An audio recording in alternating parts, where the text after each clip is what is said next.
നയനയുടെയും ആദർശിൻ്റെയും നാളത്തെ പ്രൊമോ റിവ്യൂയിലേക്ക് എല്ലാവർക്കും സ്വാഗതം. അങ്ങനെ നമ്മൾ ആദർശ് തങ്ങിയ ലോഡ്ജിൽ തന്നെ അടുത്ത റൂം എടുത്ത് നാഗേന്ദ്രനും അവന്തികയും താമസിക്കുന്നുണ്ടായിരുന്നു. എന്നിട്ട് അവിടുത്തെ സ്റ്റാഫിനെ കൊണ്ട് തന്നെ നമ്മൾ ആദർശിനാണെങ്കിൽ കുടിക്കാൻ ജ്യൂസൊക്കെ കൊടുത്തിട്ട് ആ ജ്യൂസിനകത്ത് എന്തോ പൊടിയൊക്കെ കലക്കി കൊടുത്തിട്ടുണ്ട് കേട്ടോ. അങ്ങനെ അത് കുടിച്ച് നമ്മൾ ആദർശാണെങ്കിൽ കിടന്നുറങ്ങി പോകുന്നുണ്ട്. അപ്പോൾ പിന്നെ നമ്മൾ മീറ്റിങ്ങും കാര്യങ്ങളൊക്കെ കഴിഞ്ഞിട്ടാണ് നമ്മൾ ആദർശ് ബോധം എന്നൊക്കെ എഴുന്നേൽക്കുന്നത് കേട്ടോ. അപ്പോഴത്തേക്ക് പിന്നെ ആ മീറ്റിങ്ങിനൊന്നും പോകാൻ പറ്റാതെ പരാജയപ്പെട്ടു പോയി ആദർശ്. അങ്ങനെ നേരെ സങ്കടത്തോടൊക്കെ ആണെങ്കിൽ ആദർശാണെങ്കിൽ നേരെ ചെന്നിട്ട് അനന്തപുരി ചെന്നിട്ട് മുത്തശ്ശൻ്റെ അടുത്തൊക്കെ കാര്യങ്ങളൊക്കെ പറയുന്നുണ്ട് കേട്ടോ. അപ്പം മുത്തശ്ശനാണെങ്കിൽ ആദർശം ഉറങ്ങിപ്പോയെന്നൊക്കെ പറഞ്ഞിട്ടൊന്നും മുത്തശ്ശൻ വിശ്വസിക്കുന്നതൊന്നുമില്ല. മുത്തശ്ശൻ പറയുന്നുണ്ട്, എന്തായാലും കാരണവന്മാരായിട്ട് ഉണ്ടാക്കിയ മുതലൊക്കെ നീ എല്ലാം നശിപ്പിച്ചിട്ടൊക്കെ വന്നോ എന്നൊക്കെ ചോദിച്ചിട്ട് നിൻ്റെ അടുത്ത് ഒരിക്കലും ഞാൻ പൊറുക്കത്തില്ല എന്നൊക്കെ മുത്തശ്ശൻ പറയുന്നുണ്ട് കേട്ടോ. എന്നിട്ട് മുത്തശ്ശനാണെങ്കിൽ നമ്മൾ ആദർശൻ്റെ ചെവി കുറ്റിയൊക്കെ ഒരു അടിയൊക്കെ കൊടുക്കുന്നുണ്ട് കേട്ടോ. അപ്പം അങ്ങനെ മുത്തശ്ശനാണെങ്കിൽ പറയുന്നുണ്ട്, ഇനി എൻ്റെ കൺമുമ്പിൽ നിന്നെ കണ്ടുപോലെന്നൊക്കെ പറഞ്ഞിട്ടാണെങ്കിൽ മുത്തശ്ശൻ പറയുന്നുണ്ട് ഇറങ്ങി പോകുന്നൊക്കെ പറഞ്ഞ് ആട്ടി ഇറക്കുന്നുണ്ട് കേട്ടോ. അപ്പോൾ ഇതൊക്കെ കണ്ട് നമ്മളെ മുത്തശ്ശിക്കൊക്കെ ആണെങ്കിലും ഭയങ്കര സങ്കടം വന്ന്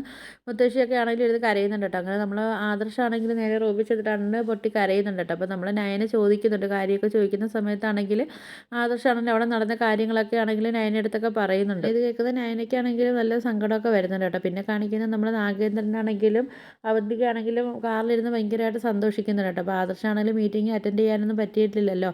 അപ്പം എന്തായാലും പരാജയപ്പെട്ടു പോയല്ലോ. അപ്പോൾ അതിൻ്റെയൊക്കെ സന്തോഷമാണ് അവന്തികയ്ക്കും നാഗേന്ദ്രനും ആണെങ്കിൽ ഭയങ്കര ഹാപ്പി ആയിട്ടൊക്കെ ഇരിക്കുന്നത്. അപ്പോൾ ഇതൊക്കെയാണ് പ്രൊമോ റിവ്യൂ ആയിട്ട് കാണിച്ചിരിക്കുന്നത്. അപ്പോൾ നിങ്ങൾക്ക് എൻ്റെ വീഡിയോസൊക്കെ ഇഷ്ടപ്പെടുകയാണെങ്കിൽ ഒന്ന് ലൈക്ക് ചെയ്ത് ഷെയർ ചെയ്ത് സബ്സ്ക്രൈബ് ചെയ്ത് കൂടുതൽ ബെല്ലൈക്കൺ എനേബിൾ ചെയ്തൊന്ന് സപ്പോർട്ട് ചെയ്യണേ.